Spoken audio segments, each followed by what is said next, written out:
SACE, okay.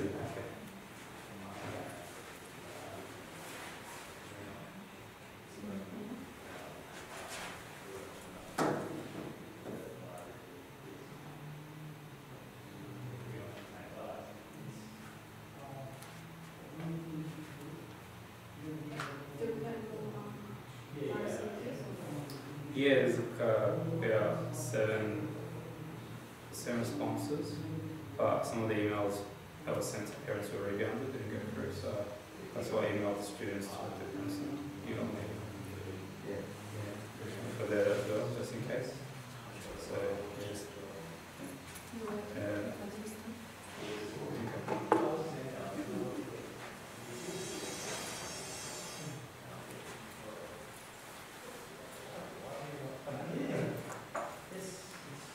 so we'll get started. If anyone walks in, just come and sit down. Because of some technical difficulties with the camera, it is being live streamed on the laptop, so the webcam. So I'm going to speak a bit loud so that hopefully it goes through. But at the same time, we are recording with the camera and we'll upload it so that it can be viewed by those who miss it. If you need to look back anything from the video, then it will be there for you.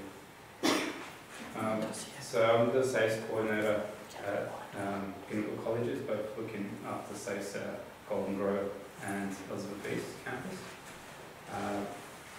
So I'm looking after any students or the SACE subjects being done by currently 10 students, 11 and year 12 students. My name is Sam Hussein. Also, be presenting is our career advisor, Sheila. We also have she's a career advisor at Golden Grove, and we have a career advisor, Zachariah, in Elizabeth. And so he won't be making it today. Shannon will be presenting on behalf of the career advisor team. So just going to acknowledge country that we are on the lands of the Ghana people, and that they are the custodians of this land. Okay, so just for this presentation, we do have a number of items that we're going to go through. I'll try to be as simple as clear as possible, and then if you have any questions, you can note it down, and then you can ask the questions towards the end. But if there's any urgent questions you have, you can just put your hand up and I can answer them to the best of my ability. So, first of all, being promoted to SACE for the year 10s, for year 7 to year 10, students must not fail more than 12 credits in one academic year. And so that's what the policy says. And according to that, if a student does not reach the minimum requirements, then they have the option of repeating year 10 if they do want to continue at Pinnacle College. So we first need to obviously make sure students are passing year 10 to be able to be eligible to do the SACE at Pinnacle College. And in doing so, whether they do or not, they will be counselled by the career advisors to see what the best pathway will be for them. We also have some criteria for some of the subjects we have. And this is also in the policy, the student handbook given to students that can be found online on the Pinnacle website.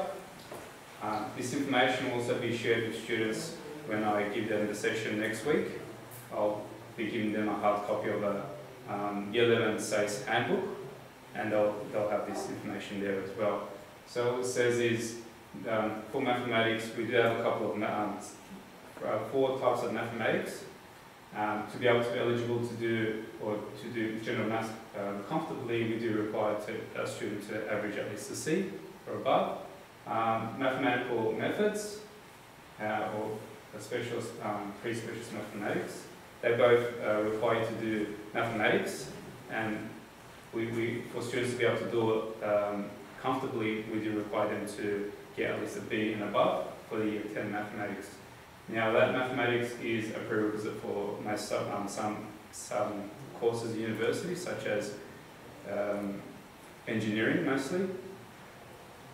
And then, you know, if there's a lot of information regarding the subjects or the courses at universities, students can obviously ask the career advisor for more information about that.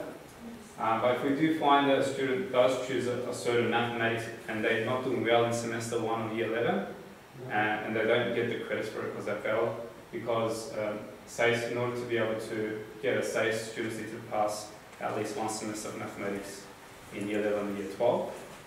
And if they don't pass it, then we talk to the students, sit down and say, look, this type of mathematics may not be for you. Let's move you to a mathematics where you're able to do well in and actually get the credits for that. So for example, if it's mathematics methods, then we might move them to general. Or if they're doing general and they're not doing well in semester 1, then we might ask them to do essential maths in semester 2, just for them to meet that numeracy requirement in year 11. And whether they want to continue with mathematics in year 12 or not, it's up to the student and the career pathway that they want to take. We do also have one for English and science. This is all based on students' performance in past years and what we found how students performed doing, how they did in year 10 and their grades based on how they performed in year 11 and year 12. And so this criteria sort of came from there, just to guide students. And so for English, students, for them to do English as general English, we do want them to get at least one B grade in year 10 English. If they are eligible to do EAL, which is English as an additional language, it is a subject made for students who are sort of limited in English, but allow them to meet the requirements of the required English performance standards over here. So in terms of the scaling and all, it's not different to English, it's the same. So if students are eligible, and all the information will be shared with the students, then they can apply for that. They just need to fill in a form, and they can do that one instead if they choose. With English, they do need to pass 20 credits, so that's 2 semesters of English. Currently, year 10s are this semester completing a stage 1 subject called Essential English, and we introduced that year 10 so that when they do pass that, they already got the 20 credits, the 10 credits, which is half of what's required. And then, if something does happen in year 11, they're safe because they've got 10 credits from year 10. They just need to pass one more semester in year 11 to meet that 20 credit requirement for SACE. So that's how we planned it. And for science, to do biology, chemistry, or physics, or that type of science, we do want students to achieve at least a C grade or more in their year 10 science. If they feel as though they're not able to do those ones, then there are other alternative science subjects that are more suited for their capabilities. However, some of these subjects are prerequisites for some uni courses, so if they need it, then it's important that they make sure that they meet the C grade requirement this year in year 10.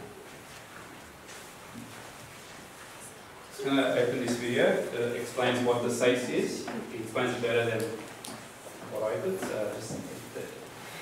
All students can be successful within the SACE. It's a qualification for everyone where students can choose subjects that combine their interests, skills and career goals, and also their style of learning. Here's how it works. To achieve the SACE, you need 200 credits over 2 stages. There's the compulsory component, starting with the personal learning plan, followed by the minimum numeracy and literacy components, and the research project in stage 2. That makes 50 credits. You can't complete the qualification without these components. The next 90 credits can be made up of a combination of stage 1 and stage 2 subjects. Did you know there are more than 40 subjects to choose from in the SACE? As well as a wide range of vocational education and training options and other recognised learning towards your SACE completion. This is where your school's course counsellor can really help you to find the best pathway. So now there's 60 credits left. This final component must be gained from subjects studied at the Stage 2 level. Most students continue subjects they've already studied at Stage 1. So, 200 credits with 90 credits completed at Stage 1 and 2 plus 60 credits at Stage 2 with a C- grade or better means you will receive this. But what about the ATAR? The South Australian Tertiary Admission Centre, better known as SACE, is responsible for calculating your ATAR.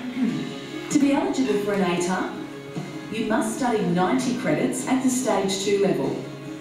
SATAC also has information on scaling and how to apply for tertiary education. The SACE website has more information about your SACE journey. The South Australian Certificate of Education. Learning at the pace of change. Okay, so just to clarify with the SACE and the ATAR, there are two different things. So the SACE is the South Australian Certificate of Education, and you need 200 credits to be able to attain that. To get an ATAR, there is another requirement, and that's to do with how many Year 12 or Stage 2 subjects you complete. Now, so it's important that your students speak to the career advisors regarding what their career pathway is, so that we choose the correct subjects that will guide them into that pathway. Okay. So this just sort of goes over what the video went through. I just want to go through the compulsory subjects. So exploring identities and futures, EIF is a new subject this year. We introduced that in Year 10, so students are currently doing that. Year 10s are doing it this semester, EIF. That is a compulsory subject. Students must pass that one in order to be able to continue. If they don't, then we'll have to get them to repeat it. But it is a subject where it's easy to pass. You just need to do the work to explore the identities and what they want to do in the future. And that leads to, in Year 11 stage, we get them to do Stage 2, the continuation of this one. It's a Stage 2 subject. This is also 10 credits and it's compulsory. And this is activating identities and futures. And they'll cover this they'll cover this in Year 11. So they'll start first semester and finish it by the end of that semester. And then we do have the two numeracy and the literacy requirements. So numeracy requirement is just 10 credits. So like I said, we do want them to cover that and complete it and pass it in Year 11 Semester 1, because it is, when you look at the topics, depending which maths they choose, it's easier. Semester 1 is usually the easier one compared to Semester 2, so they shouldn't risk it. With the literacy requirements, any of the English subjects that they choose, like I said, this year they're currently doing Essential English this semester. If they pass that, it's 10 credits, and they just need one more semester next year. If they're unable to pass this year's one, then they need to make sure that they do pass the 2 semesters next year. Again, if something happens and they can't, then they have to do in English, which is 20 credits in Year 12. So obviously we don't want to get to that. We want them to get all the required credits that they need in Year 11 by the end of Semester 1 of Year 11, so that they're more comfortable in choosing the subjects that they need in Semester 2, and not doing the ones that they don't need to do or they don't want to do. So SACE also gives flexibility in attaining the credits, and it's not just the Stage 2 subjects that they have to do to get the credits. They can also choose to do, apart from the SACE subjects, a VET course, or community learning, university course subjects, or TAFE studies. Currently we have students doing a VET course, or university studies. So we'll talk about that a bit more.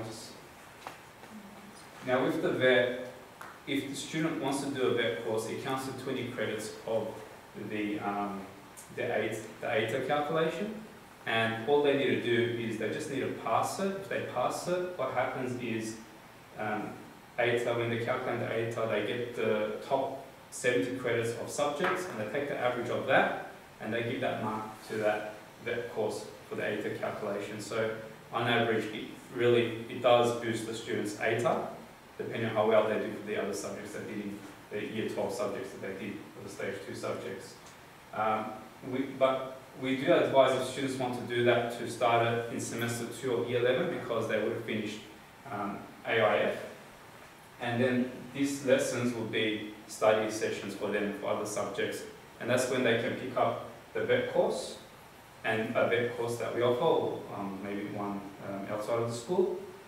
And they can do that. The one we offer is external company, but it is online based.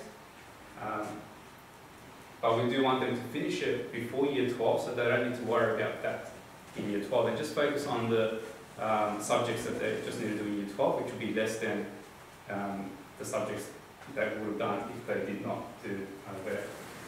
We currently have in Year 12 at the moment at the Elizabeth East campus 3 students who are doing university studies. So this one here is a bit competitive to get into because the university does give those students a scholarship and they do 2 semesters of a university subject at uni, either online or they need to go there one day a week or something like that. And when they do finish that, they get 10 credits for each one. And I'll go through the amount of marks they get for depending on what grades they do get. So with Stage 2, the subjects, internal marks, the marks they get from the school is 70%, and the 30% is the external marks. So either they're doing an investigation or assessment task, they send to the SACE board and it gets marked, that's 30%, or they might have an end of year exam, which is also 30%. So the SACE website is always there for you to go through and search for any information that you need. All the information I get is from the SACE website, which you have access to as well. So if you go to coordinating the SACE or whatever you're looking at, it's all there. It's really transparent. If you have any questions regarding, you can ask me, or you can call up the SACE board and they answer any questions that you have through email or phone call. They don't just serve the SACE coordinators. We did have a lot of this happening because students they didn't really understand what plagiarism is and how to use chatbots or AI.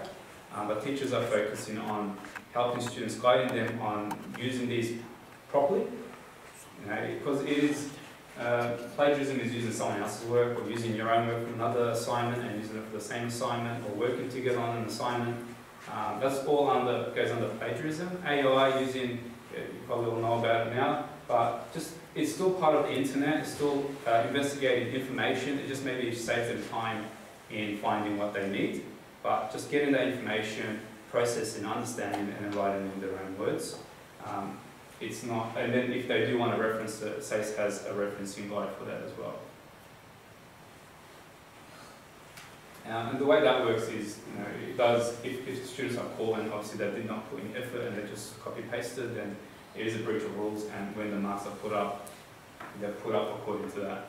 So if a student really, with that grade, with that paper achieved a B+, but was plagiarized, breach of rules, and then removed the parts that were plagiarized and was left with, and what the teacher marked what was left, if that was a student's work, might end up being a D+ or something, which is not a good grade. Or usually students who copy-paste don't, most of it's not their work. Alright, so these are the subjects that students are currently completing in Year 10 now. Semester 1 they completed integrated learning, so if they passed that, they got 10 credits, so completed. Out of the 200, they've already got the 10. This semester they have these 2, and I said this one is compulsory. If they pass this one, Essential English, then they'll get the 10 out of the 20 credits of the English, so it's very important that they pass that. These are the subjects we'll be offering next year. These are the compulsory subjects that they choose from, and these are the elective subjects that they'll choose from. I'll be giving this book out to students. They'll have a hard copy of that next week, and we'll have information about each subject. And head teachers or teachers will go through, they'll give a PowerPoint presentation about their area, whether it's the maths, the science, the humanities, the arts. So with that, I will send out a form to students to choose their subjects, and then I'll look at everyone's choice, all the students' elective subjects, and then we will eliminate the ones that weren't chosen or just chosen by one student, depending on the numbers. And then I'll send around 2 with the most common ones, and then the final one will be towards the end of the year. So towards the end of this term. Okay, so another video here. School isn't always smooth sailing. Every year there are students doing their SACE while managing a disability, illness or personal difficulty. It could be a pre-diagnosed condition like dyslexia, autism, a mental health condition or vision impairment. Or it could just occur out of the blue through accident, injury, sudden illness like glandular fever or serious illness of a close family member. Sometimes these conditions are manageable, but when they impact your learning, adjustments can be made to support you in achieving your SACE. These adjustments are called special provisions, and because everyone's disability, illness or difficulty is different, everyone's special provisions will be different too. The purpose of special provisions is to help you access and complete your SACE so you can show the full extent of your learning. This might happen through a range of adjustments, such as getting extra time to finish an assignment or a test, or sometimes a reduction in the number of assessments, using assistive technology, using an adapted exam paper with larger fonts or a colour that helps you read it better, or taking rest breaks. To apply for special provisions, it's important to first have a meeting with your school's SACE coordinator where you can discuss your difficulty, the impact it has on your learning and assessment, and the types of things that help you to learn and complete tasks. The school might ask for evidence to support your application. You might have medical evidence in the form of a diagnosis from a doctor, a specialist's report, or you and your teacher might be able to show through your school records and work samples that your disability or illness is affecting your school work. Working with your school to find the adjustments that work for you is really important. And those adjustments might change over time. You might not need them anymore, or you might need slightly different ones that provide extra support at key times in the year. The important thing is, together with your school, you get a say in what works and what doesn't work for you. So if your difficulty is impacting your learning, don't suffer in silence. Begin the conversation with your SACE coordinator, find out about your eligibility for special provisions, and get the help and support you need to complete your SACE. Also, check out more support resources on the SACE website. The South Australian Certificate of Education. Learning at the pace of change.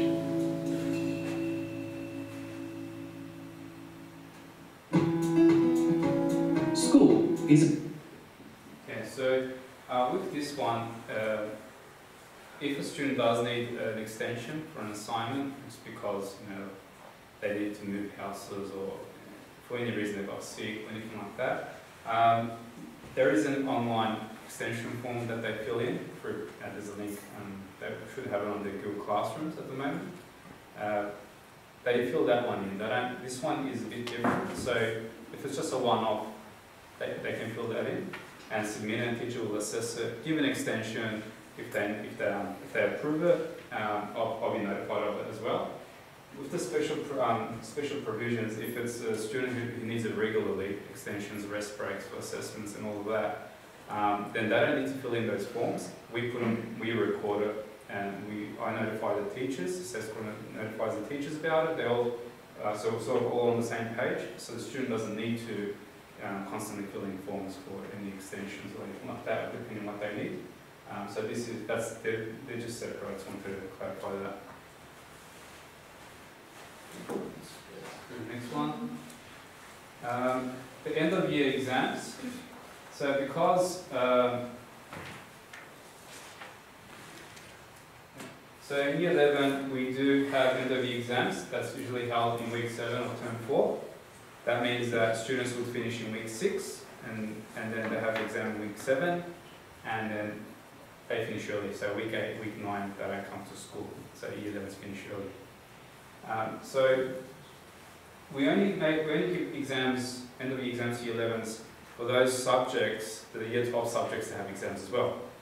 So for example, the physics, the math, the humanities subjects like society and culture, and or PE, they don't have exams, so students won't be doing an exam. The reason why we introduced that in year 11 is because we want the students to sort of get into the environment of doing an exam or sit in an exam that will assess the learning through that year, because they're going to do that in year 12. And in year 12, it's just, it gets a bit hectic, so we get students to do that. However, we don't include that exam mark in the SACE grade that we submit to the SACE board. So whether they get a good mark or a bad mark, it does not go to the SACE board. Whatever mark they got for the learning from the learning assessment plan, that mark goes. But the exam mark goes towards the course it's reporting. So that's the only difference. And it's worth 20% of the yearly grade. And yeah, they're on for 90 minutes, so 2 lessons. Alright, so the ATAR, the video went through that a bit, but it is a ranking. It's a ranking between 0 and 99.95. And the way it works, so just go through these ones. So stage 1 subjects do not count towards a student's ATAR. So it doesn't matter what they do in year 11, however they go. It's only the year 12 subjects, the top 90 credits, and if they did that counts towards the ATAR. So it's out of the 90, and then student gets a grade, a university aggregate score out of 90, and then what they do, what SATAC does, they get all the students grades and they put them in nationally, and they put them in a ranking in order. And based on the order, they're assigned a ranking, Australian tertiary admission rank. And that's how that works. So you can't, so the ATA represents the student's position in that year for all year 12 students. Whereas the university aggregate, what they get out of 90 credits is their performance, the actual grade they get from the year 12.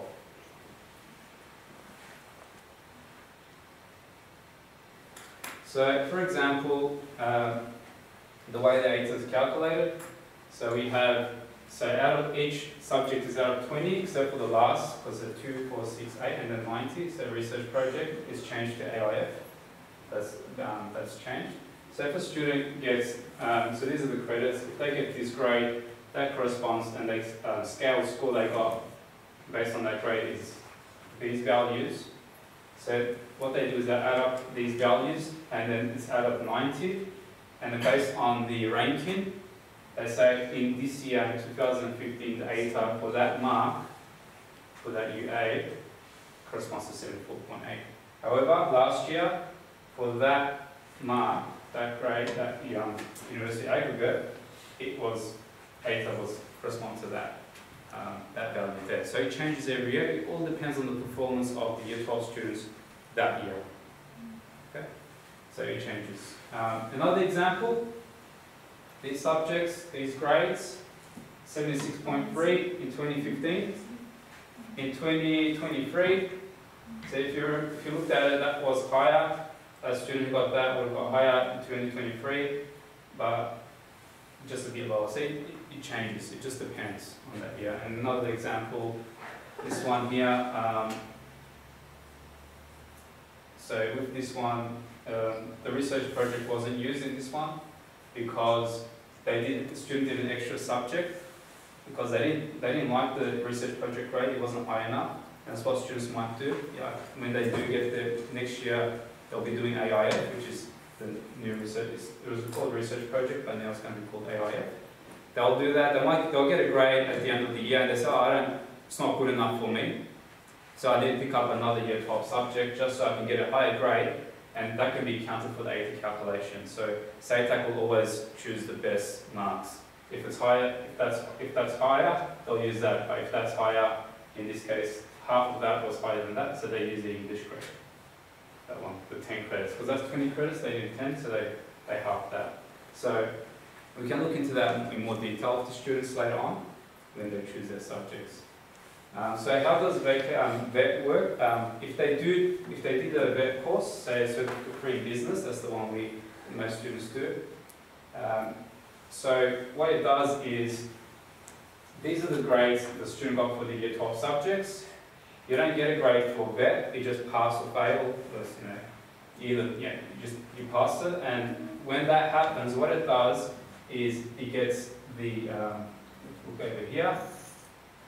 So it rules out the lower grade, this one over here, this is the lowest one, the mathematics, so that one is cancelled. And it takes these 4 subjects, 1, 2, 3, 4, it adds them up, okay? And then it's going to be out of the 90, and then what it does, it takes the average of that, and whatever the average is, it puts it there as say out of the 70, it takes the average, and whatever grade that is out of 20, it puts that grade there. So if these grades are higher, it's going to be higher.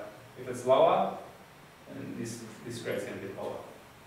And that's how, in doing that, it does change the A to a B. So a student who did without the vet got 73.9, would have got 80, where is it? Yep, would have got 87.3 ATA in 2023, but with the vet would have got 69.5, which is lower, or without the vet. So there is a difference, about 6 points difference with and without it. So the vet would have helped with that. Okay. There is a cost, because the school doesn't run it, it's an external company. We have 2 companies that run it, and Shrida will go through that in more detail. The career advisors look after the vet at each campus. That's the vet. With the university studies, is a bit, so there are 3, there are 3 universities, the most common ones here. We do have 1 student from each at the moment doing it. You can get more. It just depends on who applies and is accepted. This can only be applied at the end of year 11 or at the start of year 12. So it is a risk if you do want to do that. There is a risk of not being accepted, and then that means that if you then alternatively want to do a vet, you don't need to do this, but if you want, you can do that, but then that means that you need to finish the vet during year 12. So we have students usually who achieve really high in year 11 and probably are doing already a stage 2 subject. And the students who went through last year doing the accelerated math class, and they did finish stage 2 methods, and I think that's mainly because of the grades as well. It's maybe why they were accepted. So Head Start, it's the University of Adelaide, full scholarship for uni SA, and Flinders, they give a half scholarship. So they might, bring more students in. And the way it works is, depending on how they do with that subject, they choose the subjects each semester. If they get a high distinction, they get 10 out of 10. Distinction 9.9 out of 10, and credit 9 out of 10. You can see they're still really high grades. It just means that they're not easy because they're university level subjects. So students who are capable of doing it may do that and do well. And I could say, I think we have a couple of students currently doing it. We've got some who finished semester 1. I think one of them got at least, I think 12 of them got 10 high distinction. Just depends on the subjects they're doing. So hopefully they do really well in this semester as well, and which will help them later. So these are the events we have for the year 10s. So we did this communication with students and parents about promotion to year 11. The year level coordinator does this, is their role. They go through that with the students. They contact their parents about that, and then in term 3 we also have the presentations, which will happen next week Thursday within school, in the morning for the girls and in the afternoon for the boys within school time. And then we will have obviously SACE information like now, and the round 1 form for subject selections will begin the day of after school, after the presentations, and I'll leave it open for a week. Students will probably have a good idea on what they want to do, so they can speak to you about it. You can speak to a career advisor if they need, and then put in complete the forms. And then we'll do round 2 and then we'll finalise it with the final round with the actual students on what's going to happen for next year. The students might not get what they want because it might run at the same time as the other subject they chose. It just depends on the majority. Okay, so what students should do before they study? Do they want to study the SACE? Do they want to do vocational pathways instead, take apprenticeship? Or do they want to do flexible learning options in what they want to take? And this is for all year 10s.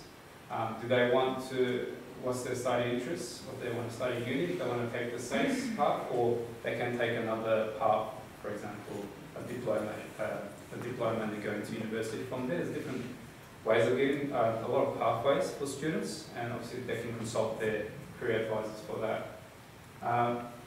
With the languages, so there are bonus points for certain subjects that students study, and this is in effect will increase their ATA by a couple of grades. So if a student studies English, they get 2 bonus points. If they study maths and FS, they get 2 bonus points. If they study specialist maths, 2 bonus points. So that's English and math, and then also loads. If they do a stage 2 language, for example, stage 2 Arabic, stage 2 Turkish, or any other stage 2 language, and they complete it, they will get 2 bonus points. So what we find students do is, sometimes they do stage 1 a language, or they don't do it, they go straight to stage 2. And the way they do is, they don't do it within the school, they go and do it externally at a SACE school. And they do it during year 11. So they finish, if they're able to do it and do well in it, they finish it on the SACE school, on the language schools, stage 2 in a language, and then they get the credits for that. If they do well in it, it will be counted towards the in the ATA calculation, or towards the SACE completion.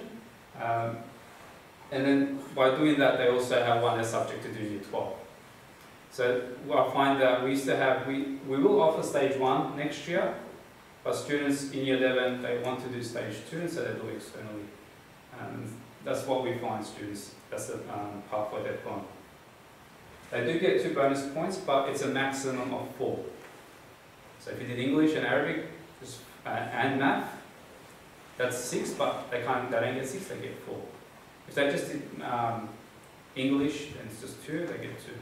So there's also another one, they can go up to 5 if students have a concession card, and they can apply individually through SATAC when they come in during year 12, and they can get up to 5 points depending on the circumstance. So that's sort of SATAC decides on that. And so a student can get a maximum 9 points of bonus points. On average, students get 2 to 4. The concession one, we don't really know about that because they apply individually to that. So just to summarise my part, students need to follow the promotion policy this year to make sure that, and they need to think about what their strengths are, interests, capabilities, and what they want to do in the future. Because it's not about just doing, I want to do all the hard subjects, but they might crumble in that workload. They should choose the best path.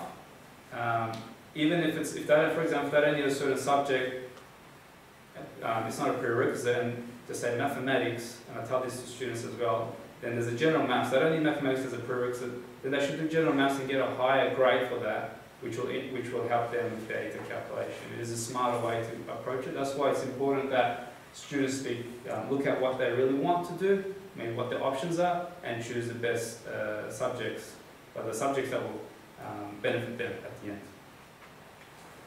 You'll learn about how it works as you go. Keep in mind that you must complete some compulsory requirements first. So that's what we need to think about for next year.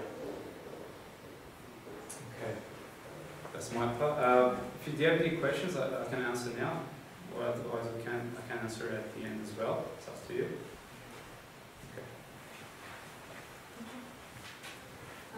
You heard a lot about ATA, SACE and all of that. I'll be mostly explaining you guys about the flexible options, the pathways, and pretty much how we do career counselling for your kids. My name is Shayla, by the way, some of you are here when I have 3 of my students here right now with their parents. I do teach Year 11 chemistry at the moment. I also teach Year 10 exploring identities and futures. I teach maths and science and lower year levels as well, but I'm also the careers advisor in the girls' campus. We have another careers advisor in the boys' campus. His name is Zachariah. We both came up with these points for what we wanted to explain to you about the importance of career counselling and how we can help support your kids and our students as much as possible.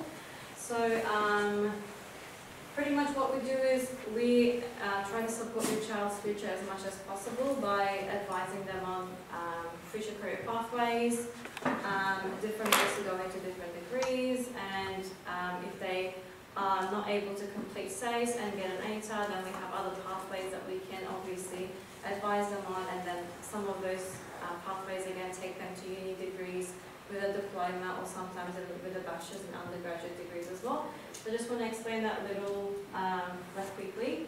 So what we do as career advisors, pretty much we assist students in finding information. So let's say they come to us sometimes and they say, I want to study engineering. Then we sit down and we look at different universities and different options, the ATAR requirements, the prerequisites, so we can check if they're on track with their studies, or if they're in Year 10, we help them with their subject selections to see if they will be doing the subjects that they need to be able to go into those degrees.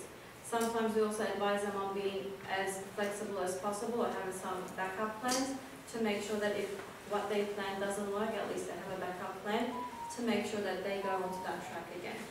We also help them make informed decisions. Like I said, we are advisors. Obviously, we don't tell them what to do, but we advise them on making informed decisions as much as possible by showing them the university's information. Sometimes they can't find them or locate them themselves, which is completely normal.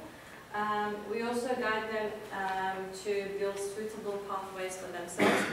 Sometimes they come with ideas already and we talk about what they want to do, but sometimes they come with nothing. Then we sit down and talk about their strengths and weaknesses, what kind of pathways that they can choose in terms of future career options, and then we go from there. Sometimes students come once only to talk about what they want to do, like in uni or the subject selections. Sometimes we see them regularly to see and catch up with them how they go.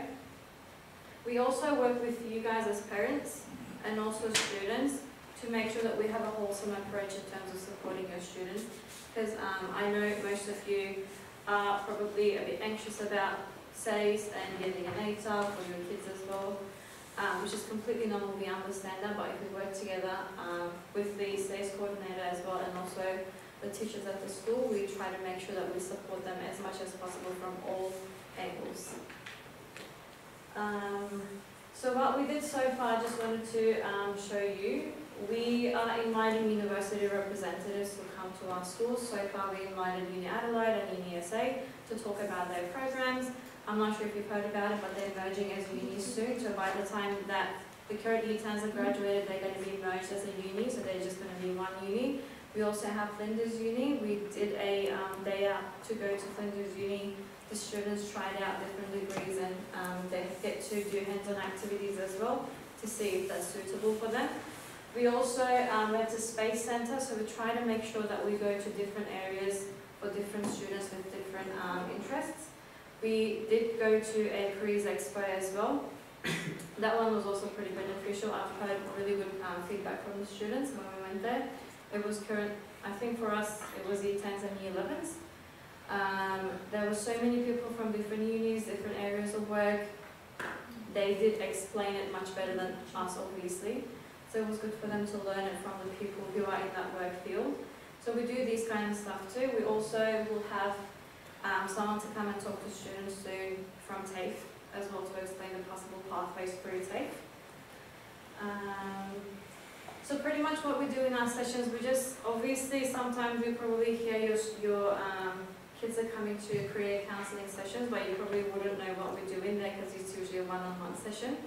What we do is we start with aspirations, interests, strengths and weaknesses. Sometimes students don't know about this, so we just have like a casual conversation. Sometimes we have some activities, we try to do that to find out what interests them. and then we go from there. We look for career options that match the student's skills and interests from there onwards. It's just like a bit of a building puzzles kind of thing. We start with one thing and then we build on that as we go. And then we look for universities and institutions that offer those options that they're interested in.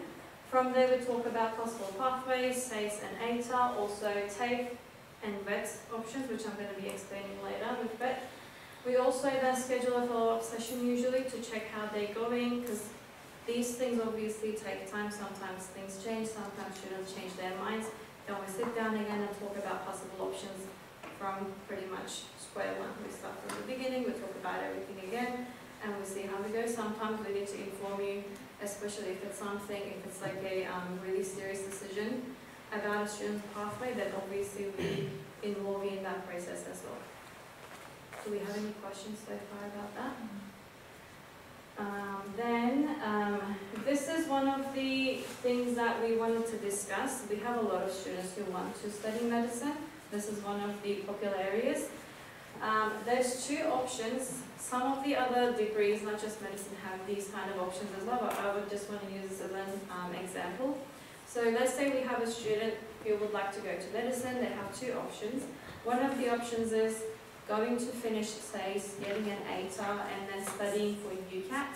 UCAT is a different exam that needs to be taken externally. It's not something that we do at school.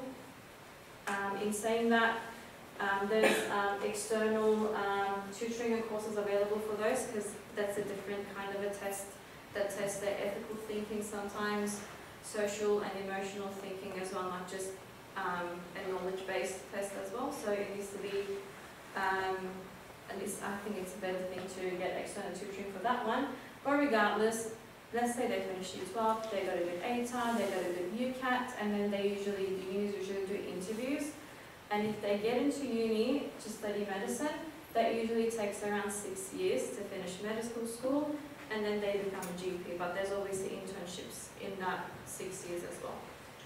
Let's say that didn't work out, which is completely normal. There are so many people who are in that boat. What happens is they need to go into a bachelor's degree, an undergraduate degree that's somehow related to medical sciences. So it could be a Bachelor of Science in any major. It could be Bachelor of Medical Sciences. Sometimes people do that, and bachelor's degrees are usually 3 years. Upon completing those 3 years with a good GPA, which is the average grades that they have, then they do a different test, which is called GAMSAT, again a different test.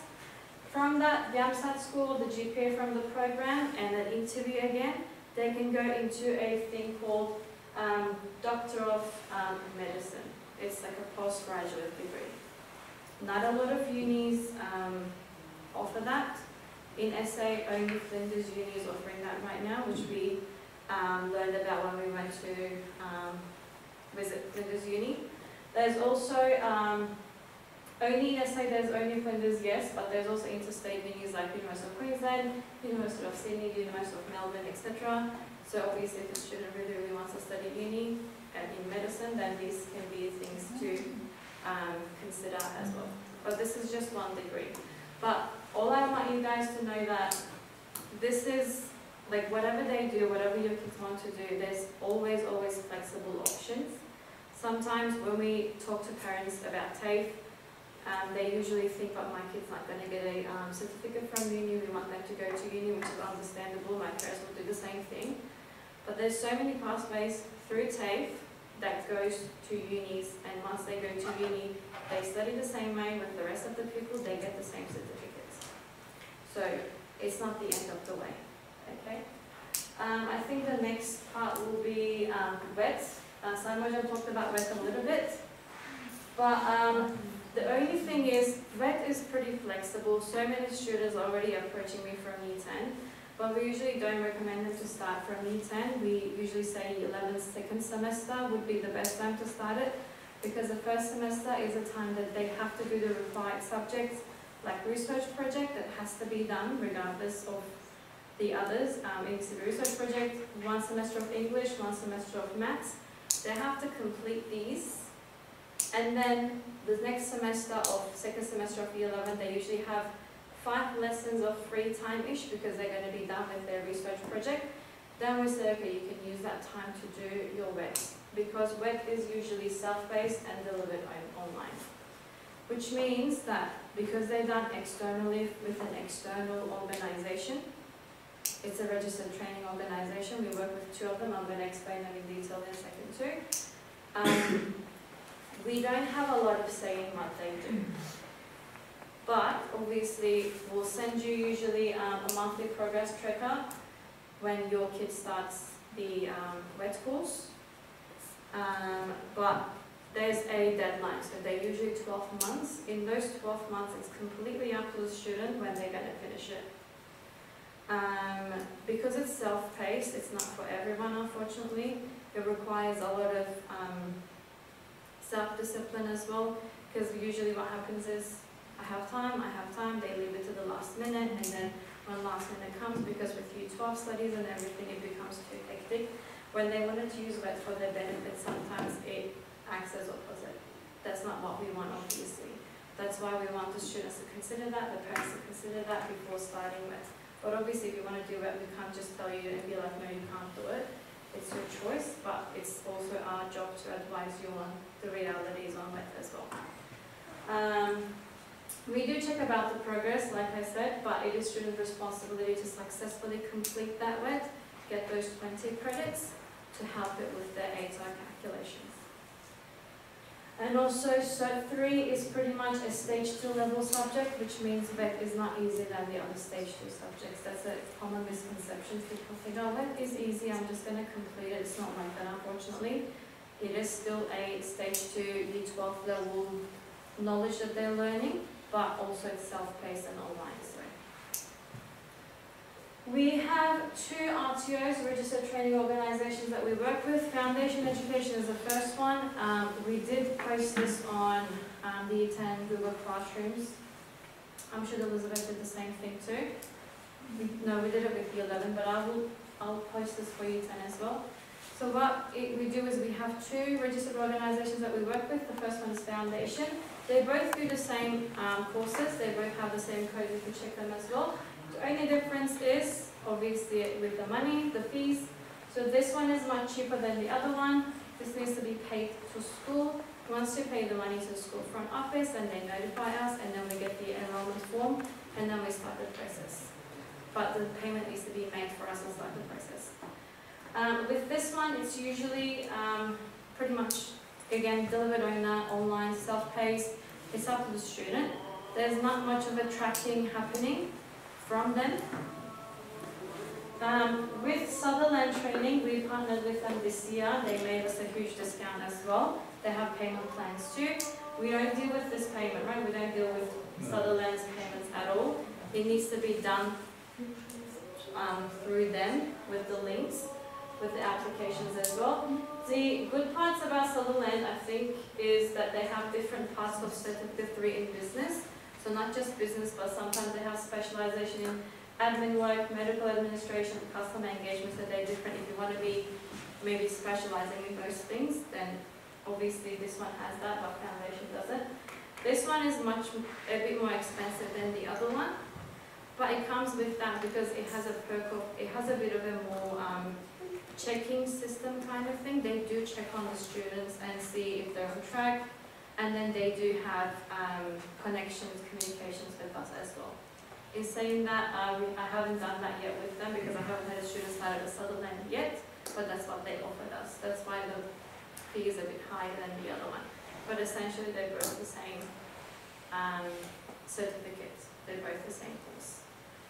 So that's pretty much all about wet. Did I miss out on anything, Roger? So the 2 you could go. So we do want students to do Certificate 3 just because it's counted towards the Stage 2 in the ATA calculation. Certificate 2 and below is 2 is more for 11 credits, but they don't really need that.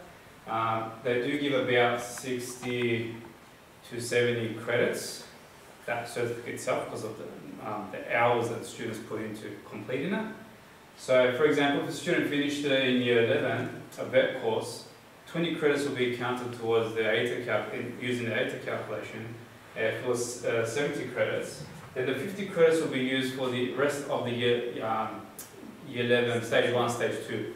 So when you look at that, a student can do that and won't need to do any year 11 subjects in semester 2 when you look at the numbers to get it. But however, students need to complete the stage semester 2 subjects just because they need that knowledge and the content knowledge that they learn in semester 2 for the year 12 subjects if they continue with those subjects. So that gives a lot of credits. The two companies, so the first one, Foundation Education, they're more, so they build, because they build the school, they reduce it to that much, whereas the other one was about 1,600 as well, Sutherland, but we negotiated, we brought it down, roles that we're able to bring it down towards about 1,100, say 1,150.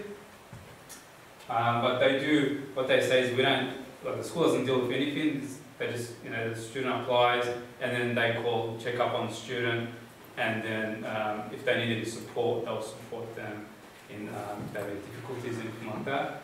Foundation Education does that to a certain extent as well. It's just we don't have much experience with this one here. Well, we did have a student who completed that, but that's when he was at another school and he came back. Let's see. So if you have any questions regarding year 10, year 11 SACE subjects, year 12, year flexible learning, these are the contacts for EE, and then one more, I think next one, GG.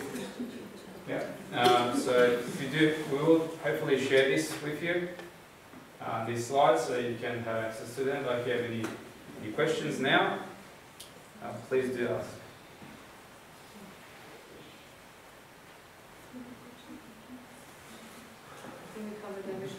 Yeah, a lot. It's too much to take in. Yes, of course. Yes. So, we can schedule meetings, and we can have a career advisor or me regarding any of the subjects. Even with the student as well. I've got an open door. With the Golden Grove campus, it's a bit more tricky because I'm based in Elizabeth, because I teach the stage 2 specialist math, I teach year 8 math, and I teach year 11 math as well. So I'm based there. But I do come here when I need to come, if there's any meetings, or if I need to have any communication with students here, with first initial look for email, and then if I need to come over, I come over. But usually career advisors here, and they have the year 11 coordinator here, they help as well. So how can the students select the subject? It depends on the grades in the class, or just to choose the subject? Yeah. So first of all, it depends on which subjects they need.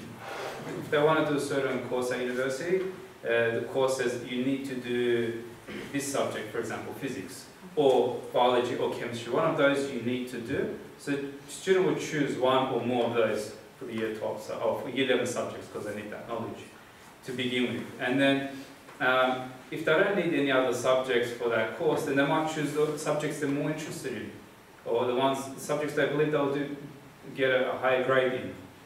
And I do believe that the only way they'll know that for sure is if they speak to us. And then we can, because we do have the knowledge and we do have results from all previous year students and what they've achieved, and depending on which subjects they've chosen. So it doesn't matter if they have B or C or A in the subject, and they exactly want to choose like bio or physics. So the only policy we have on that is regarding those is the one we put here. That's just because we know, and we've had experience with students who are able to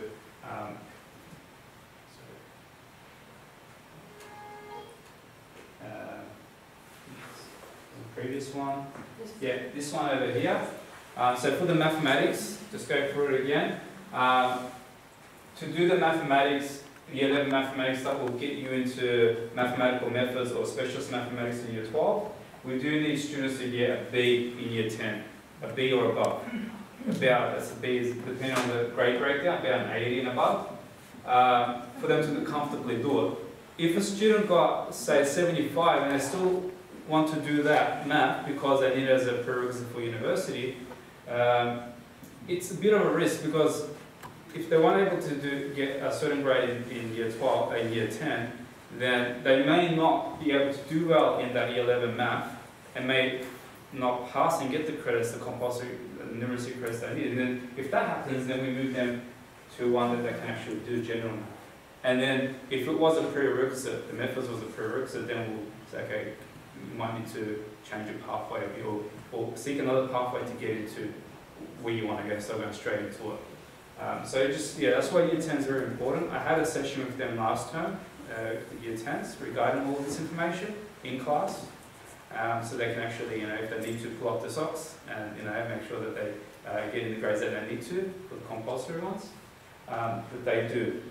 So for the math, a B to do the harder math, and then at least a C to do the general math. If they're failing that, so if they're failing math altogether and they do get into SACE, then we get them to do essential math, which is, when I look at it, the topics, it's like math that they cover in year 9. But that's usually used just so they can get that 10 credits, the compulsory credits for the SACE.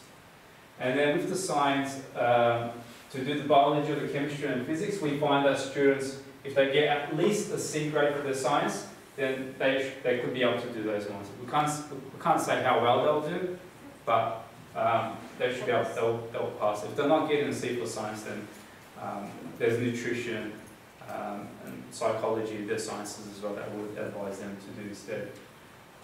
And with the English, with the English, it's just whether the English or if they're eligible for EAL, then we suggest, whichever one's going to benefit them the most. If they want to study interstate, then they need to get a certain grade for English, both English and for EAL, to be able to, because English is a compulsory subject interstate.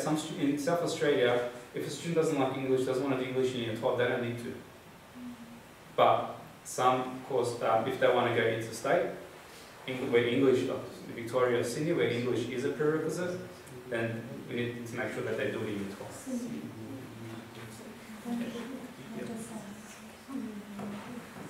Any other questions? So student can go with any grade, or you should go one of them? VET course? Yeah. Yeah, so with the VET course, they're the ones that we offer. So the ones we offer through the school, we offer it because normally the VET course is about 1,500 and above, depending on the course and how long, what you get with it. However, because we sort of had that communication, that link with those companies, that reduce the prices. So students were to go and do those same courses with those companies externally, they'll pay much more. So we provide as a cheaper option for them, but it doesn't mean that students can't go outside of those courses to do a VET course. They can go and do a VET course that may, it sort of needs to go for us first, because they might need to miss school for a day, 1 day a week to do that VET course, to do the practical side to it. They might choose there's so many VET courses they can choose, but it needs to go through us, because it may affect the studies, the subjects they're doing now, but we don't say no. We allow it as long as it works with us as well. And we know that a student won't struggle with the subjects they're doing now because they're going to study externally outside of school.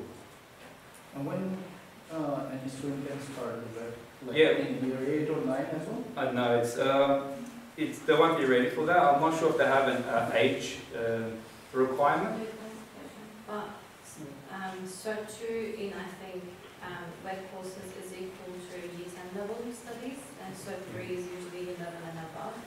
So for them to be comfortably able to finish it, that's why we offer it usually after completing the first semester of year 11. I do have a student who started towards the end of year 10 and did most of it in the holidays and finished at the start of year 11. Okay. So this student was able to do that, and now he's able to drop a year 11 subject, or he can drop more than one, but he needs the other ones for year 12.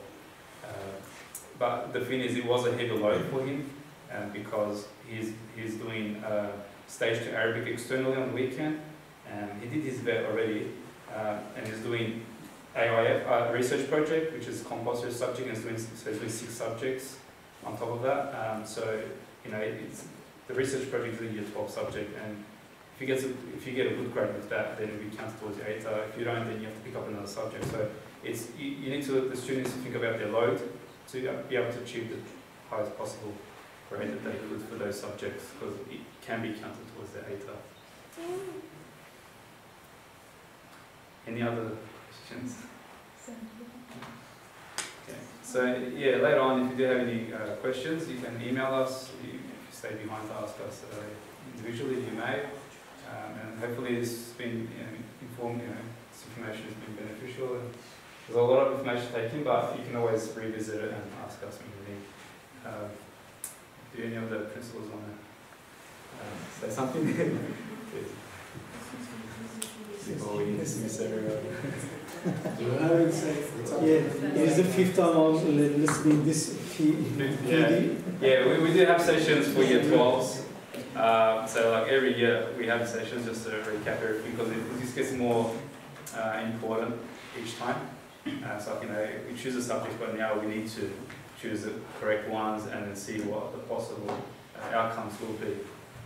So are you people have any plan like year 12, how can you help the children like after school? Are you doing anything? Extra lessons and support lessons. Well, it's based on voluntarily. Teachers do have extra classes. It might be after school. For example, some teachers have pastoral care, so students will stay over and then they'll invite teachers to come and support the students. Especially with the year 12s, I know because I'll get invited to the year 12s because most of my students are there. And then we do have during the whole term breaks, we do have a class, so a schedule when teachers are available. They'll say, yeah, I want to do on these days, these times, and the students will come in, and depending on what they want to do, they'll either do extra study, support students who need it, do exam preparation, but we do have that in place. However, we find that students after a certain time lose motivation. And so at the start, I'm going to do really good, they do well, they try to maintain, and then, so it's not just, we're trying to motivate students in school as teachers. When we see students not motivated, obviously we feel sad, we're trying to pick them up, but also we need the support from home, from the parents, to obviously keep track. Because if you leave it to the teachers and the students, it's going to be between them, and then you find out later on, when it's too late, that this is what happened, and he wasn't able to get into it, or didn't get a good enough grade to get into what he wants, or something like that. So, starting from now, it's very important that the teachers and parents are more involved. Like we find parent-teacher interviews we go to in primary school. All the parents come, for the primary kids, see what's happening and all. And then when they come to year 7, we have more, parents continue because they come from primary. Year 8, year 9, year 10, it just decreases. Year 11, 12, I don't see the parents. When I should see most of the parents, they should come because they've studied all this time just for those final years. So again, I know it's hard for parents as well. So if they're grown up, they can do it themselves, they can make their decisions. They can't, you need to push them. You need to push them. As long as we make the decisions together with them, they know what they want to get into, but they need that push, that motivation, that spoon feeding in order to get them that final push into university. I find that even in uni, the first year is important because either they continue or they leave it. So it's just an ongoing process. Just my last question. Yes. Because we are in Australia, we study in Pakistan. Do we have any book or any guide so we can share with our children and do practice, like exams, tests, yes, like previous one, where we can get it then? All of that is on the SACE website. Maybe here, just click onto it. So, and teachers have all these resources, even the older ones. So teaching the SACE, students have access to what the teachers have here as well. And you also have what I have access to, it's all there. So if I go to teaching the SACE, and then all the past exam questions are very relevant to what's going to come up in the exam. So let's just choose a subject. I'll choose my subject, the one I teach. And then what I have access to is stage 2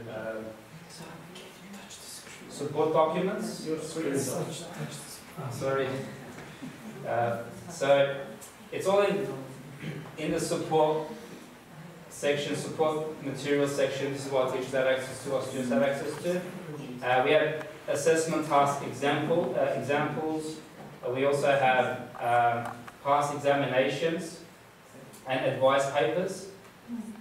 So these ones here are the past exam papers that they can use, but teachers go through these themselves as well. And not just that, every year they write a report based on how students work with the internal assessments and the external exam or assessments, and they give advice. Successful students most did this in the answers, or with the assessments they were able to do this. Less successful responses, they had this. So I go through all of that in detail to students as well, and the teachers do as well, just because the errors that other students are making, the minor errors or the silly mistakes, it's always a common error. So we go through that so to remind students not to make that same mistake and lose marks. So these materials are there. There's external companies which sell materials like the study guides and like through the Science Teachers Association or the Maths Teachers Association. And we put on the book list the ones that's needed. Anything else is sort of through whatever resources teachers have. There's not too many out there here in South Australia, but we do have the right ones. And we do purchase trial exams from external companies. Because these ones are the most relevant, but we do purchase extra for students to use. So this is only for year 12, or we can have it like for year 11, Yeah. year 11 as well? So year 11s don't do exams, You don't but they do have learning assessment because plans. they do exams like just year 9 to 11. Yeah, at the end of year 11, we do give them an exam, but that's just as a school we give them. And what teachers will do is they'll give them revision material, maybe give them the previous year's exam as a practice paper, just to prepare them for that. And obviously we'll tell them exactly what's going to come up, which topics will come up, which similar questions will come up as well. With these year 12 ones, we don't know. But we know what they expect from us, what content they're going to assess us on, but we don't know exactly which questions they're going to come up. Yeah. So for the year 11, because they went, they're going back to year 11, so they will do the exams for the whole subject, the whole year, everything they've studied the whole year, so they do it in one exam? Or That's what we want here, just to get, because it's hard to recall the content they did first the first semester, the first term. So we're just trying to find ways for them to teach them the skills to be able to recall that information. That's through writing notes, note-taking throughout the year, keeping those notes, and then using the notes that they made to even simplify that and summarize that and make shorter notes, and just write the ones that they probably need, everything else that they remember. So it's not just teaching content, it's the responsibility of teachers teaching students the skills to be good learners. So with year 11, it's all through whatever the teachers' resources that they have. But because they're going next year to year 11, Yes. so we'll be focusing year 11 more. Of course, yes. One thing to add is time management skills. They need to build on that, work on that. Because if they don't manage their time management skills, they do struggle more. Because they end up using social media and all that, and end up losing their concentration. So time management skills is one of the most important things we'll have to practice on. If it's studying maths, it should be maths only. And make it 20 minutes. It doesn't have to be an hour, 2 hours.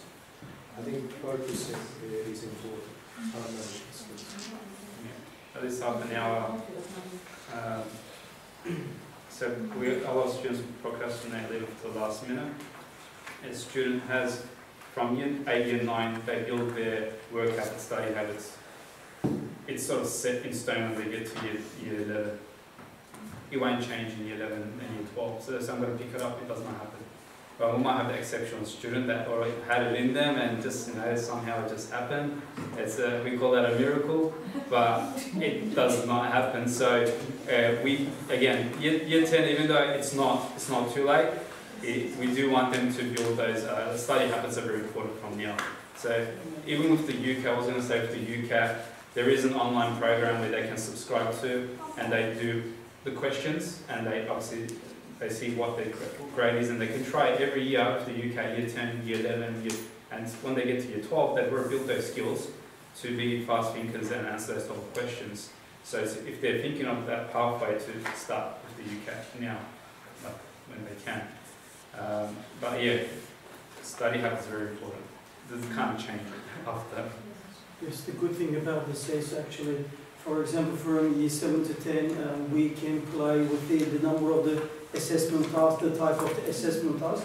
But however, in the SACE, there is no surprise. So everything is set. Let's say about the mathematical matters, there are 5 exams throughout the year. That's it. So there is not a 6. So then there is no surprise for that. So if the students, anyway, the teachers organizing the and spreading all the assessment throughout the year, so then you will see that one. Let's say I think it's called EAP or something. Oh, I forgot the name.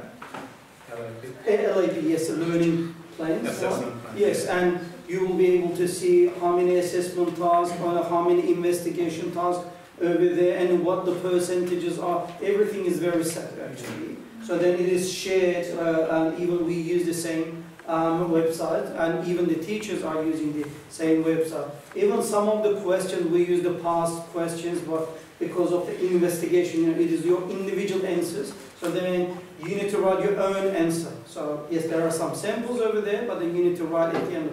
Yes, you know the question, but then you need to produce that. It's going to take specific amount of the time. Yeah. So students have access. Teachers use this. Students have access. Everyone has access to this. So these are the pre-approved ones, and teachers just they'll say, oh, "I'm using this one this semester." So when you and they'll share. I share it with my students. Teachers share it with their students, so they know exactly what assessments and how many are going to come.